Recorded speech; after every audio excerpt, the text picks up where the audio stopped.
BBC বাংলার সান্ধ্য অধিবেশন প্রবাহতে আপনাদের স্বাগত। আজ আপনাদের সাথে লন্ডন স্টুডিও থেকে আছি মানসী বড়ুয়া। বাংলাদেশের সর্বশেষ গুরুত্বপূর্ণ আপডেট সংবাদে আপনাকে স্বাগত। শুরুতেই সংবাদ শিরোনাম, পরে বিস্তারিত। প্রথমেই জানাবো আমাদের হাতে থাকা সর্বশেষ গুরুত্বপূর্ণ সবথেকে তাজা আপডেট সংবাদ। খবর পাচ্ছি জাল ব্যালট পেপার ছাপানো হচ্ছে, বললেন তারেক রহমান। বিএনপির চেয়ারম্যান তারেক রহমান বলেছেন, আমরা খবর পাচ্ছি দেশে আবারও জাল ব্যালট এবং জাল সিল ছাপানো হচ্ছে। এই জাল ব্যালট এবং জাল সিল ছাপিয়ে তারা আবারও বাংলাদেশটাকে নৈরাজ্যের দিকে ঠেলে দিচ্ছে বলে অভিযোগ করেছেন তারেক রহমান। এরপর জানাবো, পুলিশ ভ্যানে লাশ পুড়িয়ে হত্যা মামলার রায় আজ ঘোষণা করা হবে। জুলাই গণঅভ্যুত্থানের সময় আশুলিয়ায় সংঘটিত ভয়াবহ হত্যাকাণ্ডে 6 তরুণকে পুড়িয়ে মারার অভিযোগে মানবতাবিরোধী অপরাধের মামলার রায় আজ ঘোষণা করা হবে। সাবেক সংসদ সদস্য সাইফুল ইসলাম সহ 16 আসামির ভাগ্য নির্ধারণ করবে আন্তর্জাতিক অপরাধ ট্রাইব্যুনাল 2। এদিকে জয় বাংলা জয় বঙ্গবন্ধু স্লোগান দিয়ে ধানের শীষে ভোট চাইলেন আওয়ামী লীগের নেতারা। মাদারীপুর 1 শিবচর আসনে বিএনপির প্রার্থী নাদির আক্তারের উঠান বৈঠকে উপস্থিত হয়েছেন দীর্ঘদিন পলাতক থাকা কার্যক্রম নিষিদ্ধ আওয়ামী লীগের আলোচিত অন্তত 20 জন নেতাকর্মী। এবারে জানাব, গণ অভ্যুত্থান পরবর্তী 17 মাসে রাজনৈতিক সহিংসতায় নিহত 195। জুলাই গণ অভ্যুত্থানের পর গত 17 মাসে দেশে মানবাধিকার পরিস্থিতি উল্লেখযোগ্যভাবে অবনতি হয়েছে বলে জানিয়েছে মানবাধিকার সংস্থা হিউম্যান রাইটস সাপোর্ট সোসাইটি। রাজনৈতিক সহিংসতা, মব পিটুনি, সাংবাদিক নির্যাতন, সীমান্তে হত্যা এবং হেফাজতে মৃত্যুর ঘটনা উদ্বেগজনক হারে বেড়েছে সংস্থাটির বার্ষিক প্রতিবেদন থেকে জানা গেল। এবং সর্বশেষ জানাবো, জামাতের আমিরের এক্স আইডি হ্যাক করার ঘটনায় যথেষ্ট প্রমাণ থাকায় রাষ্ট্রপতির কার্যালয়ের সহকারী প্রোগ্রামারকে গ্রেপ্তার দেখিয়েছে পুলিশ। অবশেষে সেই প্রোগ্রামারকে গ্রেপ্তার দেখালো পুলিশের সদস্যরা। জানা গেছে তিনি জামাতের আমিরের ওই আইডিটি হ্যাক করার পেছনে তার বড় ভূমিকা রয়েছে বলে জানা গেছে। প্রিয় দর্শক, এতক্ষণ শুনছিলেন সংবাদ শিরোনাম, এবারে বিস্তারিত। তবে তার আগে বন্ধুরা অনুরোধ থাকবে, এই সংবাদটিতে একটি লাইক দিন। এই চ্যানেলে আপনি নতুন হয়ে থাকলে আমাদের সংবাদটি দেখতে দেখতে চ্যানেলটি সাবস্ক্রাইব করে রাখুন।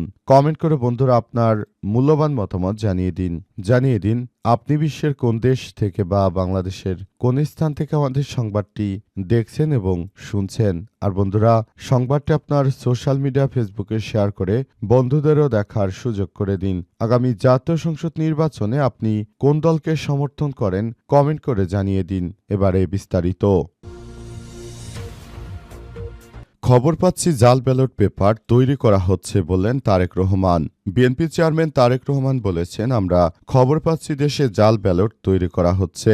আগামী জাতীয় সংসদ নির্বাচনে জাল ব্যালট তৈরির মধ্য দিয়ে তারা আগামী জাতীয় সংসদ নির্বাচনটাকে প্রশ্নবিদ্ধ করতে চায় বলে মন্তব্য করেছেন তারেক রহমান। তিনি আরও মনে করেন যে এজন্য তারা জাল ব্যালট তৈরি করছে। যারা জাল ব্যালট তৈরি করছে তাদেরকে দেশের জনগণ ভোট দেবে না বলে আরও জানিয়েছেন তিনি। এ সময় তারেক রহমান আরও জানিয়েছেন যে আমরা নতুন বাংলাদেশ গড়ে তুলতে চাই, কিন্তু নানাভাবে সমস্যার সম্মুখীন হচ্ছি। তবে নানাবিধ সমস্যার মধ্য দিয়ে আমরা নিজেরা অনেক সমস্যায় জর্জরিত হয়ে পড়েছি বলে জানিয়েছে তারা। এজন্য তারা এই বিষয়গুলোকে অত্যন্ত গুরুত্ব সহকারে দেখছে।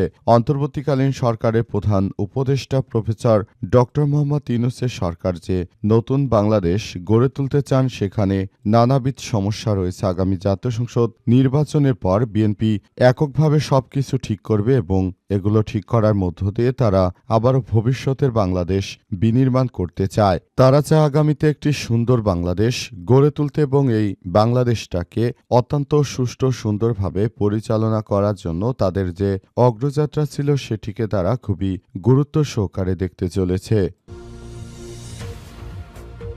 পুলিশ ভ্যানে লাশ পুড়িয়ে হত্যা মামলার রায় ঘোষণা হবে আজ। জুলাই গণঅভ্যুত্থানের সময় আশুলিয়ায় সংঘটিত ভয়াবহ হত্যাকাণ্ডে 6 জনকে পুড়িয়ে হত্যার অভিযোগে মানবতাবিরোধী অপরাধের মামলার রায় আজ ঘোষণা করা হবে। সাবেক সংসদ সদস্য সাইফুল ইসলাম সহ 16 আসামির ভাগ্য নির্ধারণ করবে আন্তর্জাতিক অপরাধ ট্রাইব্যুনাল 2। আজ আন্তর্জাতিক অপরাধ ট্রাইব্যুনাল ২ এর চেয়ারম্যান বিচারপতি নজরুল ইসলাম চৌধুরীর নেতৃত্বাধীন ৩ সদস্যের বিচারিক প্যানেল এ রায় ঘোষণা করবে। প্যানেলের অন্য ২ সদস্য হচ্ছেন বিচারক মোহাম্মদ মঞ্জুরুল বাছিত মোহাম্মদ, বিচারক নূর মোহাম্মদ শাহরিয়ার কবির। পুনর্গঠন ট্রাইব্যুনালের এই তৃতীয় রায় গত ১ ফেব্রুয়ারি মামলাটি রায়ের জন্য আজকের দিন ধার্য করে ট্রাইব্যুনাল ২ এই রায়ের মধ্য দিয়ে ১৬ আসামির ভবিষ্যৎ নির্ধারণ করা হবে। এর আগে গত ২০ জানুয়ারি রাষ্ট্রপক্ষ ও আসামি পক্ষে যুক্তিতর্ক উপস্থাপন শেষে মামলাটি রায়ের জন্য অপেক্ষমাণ রাখা হয়েছে বলে জানানো হয় এবং বর্তমানে মামলাটি রায় দেওয়া হবে আন্তর্জাতিক অপরাধ ট্রাইব্যুনাল ২ থেকে।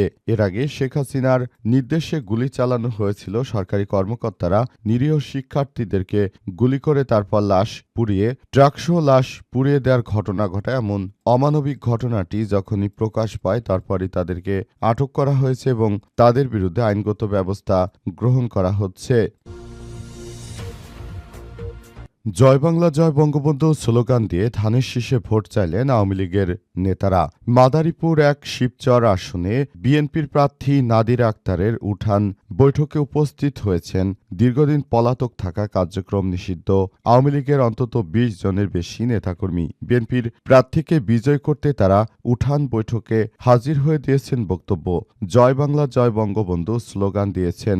ধানের শীষেও তারা ভোট চেয়েছেন। তারা জানিয়েছে আগামী জাতীয় সংসদ নির্বাচনে আসলে বিএনপি আর আওয়ামী লীগ সবাই একই সঙ্গে রয়েছে। বিএনপিকে যদি ভোট দেন তাহলে ফিরে আসবে আওয়ামী লীগ, আর যদি আপনারা আগামী জাতীয় সংসদ নির্বাচনে আওয়ামী লীগকে আপনারা বিএনপিকে ভোট না দেন তাহলে ভবিষ্যতে এই জামাত শিবিরেরা যখন রাষ্ট্র দখল করবে তখন কিন্তু আর আওয়ামী লীগ ফেরত আসবে না বলে জানিয়েছে তারা। সেজন্য তারা এখন থেকে বিএনপির সঙ্গে রয়েছে এবং বিএনপির নেতাকর্মীরা যেন আওয়ামী লীগের নেতাকর্মীরাও বিএনপির এই নেতাকর্মীদেরকে ভোট দেয় এমন ব্যবস্থা তারা করতে চায় বলে জানানো হয়েছে এবং সে অনুযায়ী তারা কাজ করছে। বাংলাদেশের মানুষ এখন তাদের এই অবস্থাকে খুবই গুরুত্ব সহকারে দেখছে এবং আগামীতে যে নতুন বাংলাদেশ গড়ে তুলতে হবে সে বিষয়ে তারা কাজ করছে। পুরো বাংলাদেশটাকে সুন্দরভাবে গড়ে তোলার মধ্য দিয়ে তারা আবারও নতুন বাংলাদেশ গড়ে তুলতে চায়। গণ অভ্যুত্থান পরবর্তী ১৭ মাসে রাজনৈতিক সহিংসতায় সারা দেশে নিহত হয়েছে ১৯৫ জন। HRSS এর প্রতিবেদন। জুলাই গণ অভ্যুত্থানের পর গত ১৭ মাসে দেশের মানবাধিকার পরিস্থিতি উল্লেখযোগ্য অবনতি হয়েছে বলে জানিয়েছে মানবাধিকার সংস্থা হিউম্যান রাইট সাপোর্ট সোসাইটি বা HRSS। রাজনৈতিক সহিংসতা, মব গণপিটুনি, সহিংসতা, নির্যাতন, সীমান্তে হত্যা এবং হেফাজতে মৃত্যুর ঘটনা উদ্বেগজনক হারে বেড়েছে বলে সংস্থাটি তাদের বার্ষিক প্রতিবেদনে উল্লেখ করেছে। জাতীয় দৈনিকের প্রতিবেদন এবং নিজস্ব অনুসন্ধানের ভিত্তিতে প্রকাশিত এই প্রতিবেদনে বলা হয়েছে ২০২৪ সালের জুলাই থেকে ২০২৬ সালের জানুয়ারি পর্যন্ত রাজনৈতিক ও দলীয় সহিংসতার ১,৪১১টি ঘটনায় ১৯৫ জন নিহত, ১১,২২৯ জন আহত হয়েছে। নিহতদের মধ্যে বিভিন্ন রাজনৈতিক দলের নেতাকর্মী রয়েছে, পাশাপাশি পরিচয় অজ্ঞাত আরও ১৯ জন রয়েছে বলে জানা গেছে। মূলত বিএনপি এবং আওয়ামী লীগের সঙ্গে সহিংসতায় বেশিরভাগ ঘটনা ঘটেছে। বিএনপির নেতাকর্মীরা আওয়ামী লীগের নেতাকর্মীদের বিভিন্ন জায়গা জমি দখলসহ নানাবিধ কর্মকাণ্ড পরিচালনা করার মধ্য দিয়ে এই হত্যাকাণ্ড এবং সহিংসতার ঘটনা ঘটেছে। দীর্ঘ ১৭ বছর পালিয়ে থাকার পর বিএনপির নেতাকর্মীরা যে পরিস্থিতি তৈরি করেছিল সেই পরিস্থিতির পর মূলত যারা মজলুম ছিল তারা এখন জালিম হয়ে গেছে। এটাই তার জলজ্যান্ত প্রমাণ বাংলাদেশের মাটিতে।